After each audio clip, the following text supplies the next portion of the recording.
காத்தல் அப்படிங்கிறதுக்கு என்ன விளக்கம் கொடுத்துருக்காரு பாருங்க உரையில். உயிர்களுக்குரிய வினை நுகர்ச்சிகளை ஏறாமலும் குறையாமலும் கூட்டி புசிப்பிக்க செய்தும். இந்த வரிய இந்த விளக்கத்தை கொஞ்சம் நீங்கள் மனசில் பதிய வைக்கணும். அவன் வினை பயனை அவன் தான் நமக்கு கூட்டுவான்.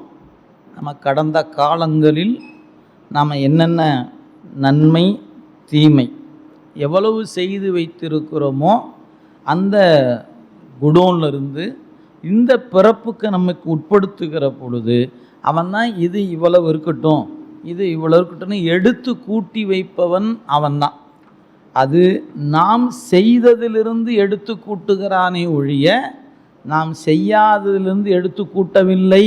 அது ரொம்ப கவனத்தில் வைக்கணும். அப்போ நாம் செய்ததைத்தான் நமக்கு கூட்டி வைக்கிறான். அப்படி கூட்டி வைக்கும்போது ஒரு குத்து மதிப்பாக இந்தா நீ இப்படி கொஞ்சம் வச்சுக்க, இந்தா நீ வச்சு அப்படி போடுவானா என்ன? அப்படின்னா இல்லை, கூடாமலும் குறையாமலும். அது என்னையா கூடாமலும் குறையாமலும்? நம்ம சும்மா கிராமத்தில் சொல் வழக்கு இருக்கிறது.